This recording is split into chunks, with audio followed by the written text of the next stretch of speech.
हरिओम। देखो, तीर्थ स्थान में इसकी अपनी महिमा होती है। शास्त्र में इसका श्लोक आया है, संदेश यही है, अन्य क्षेत्रे कृतम पापम तीर्थ क्षेत्रे या पुण्य क्षेत्रे विनश्यति। पुण्य क्षेत्रे या ऐसा कहो, तीर्थ क्षेत्रे कृतम पापम वज्रलेपो भविष्यति।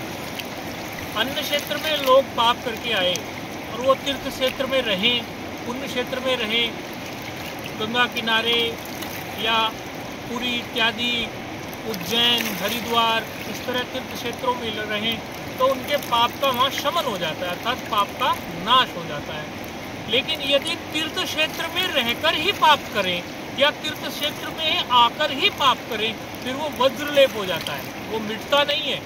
इसलिए तीर्थ क्षेत्र को पर्यटन क्षेत्र ना समझें, ये कोई पर्यटक स्थान नहीं है, उसके लिए आप कहीं भी जाएं, लेकिन तीर्थ क्षेत्र में तीर्थ बुद्धि रखकर ही तीर्थ का भ्रमण करें, तीर्थ का आनंद लें।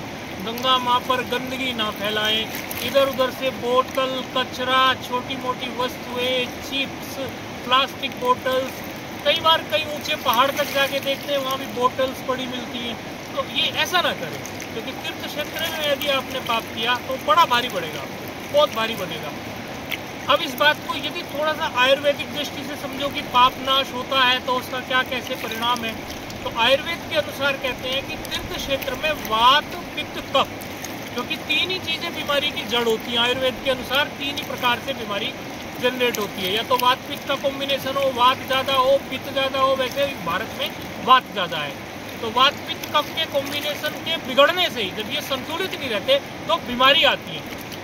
जब वात पित्त कफ तीर्थ क्षेत्र में नियंत्रित रहता है, तीर्थ क्षेत्रों में वात भी नियंत्रित है, पित्त भी और कफ भी, उससे क्या होगा कि सत्व, रजस, तमस जो गुण हैं वो भी नियंत्रित रहते हैं। यानी तमस भी उतना ही रहता है जितने की आवश्यकता है। नींद के लिए तमस की आवश्यकता है तो उतनी जितनी नींद आनी चाहिए। कार्य करने के लिए रजस की आवश्यकता है, राजसी गुण की, तो राजसी गुण भी उतना ही कि भाग दौड़ करके अपने कार्य सिद्ध करे, संसार के या कोई भी। सत्व, ध्यान भजन में, ऊंची दृष्टि रखने में, ऊंची मति बनाने में सत्व उपयोगी है, तो सत्व भी बैलेंस रहता है। अर्थात यदि वात पित्त कफ बैलेंस है तो सत्व, रजस, तमस बैलेंस है।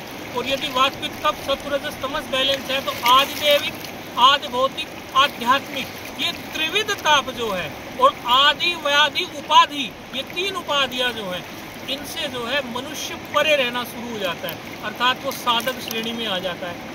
यदि वो साधक श्रेणी में ना भी आना चाहे तो सामान्य रूप से एक मनुष्य के अंदर मनुष्यत्व तो होता है, उस मनुष्यत्व के नाते वो गंगा माँ के किनारे या किसी भी अन्य तीर्थ स्थल में, वृंदावन में, कहीं भी वो रहे तो वहाँ वो तीर्थ बुद्धि से रहे, पर्यटक बुद्धि से ना रहे।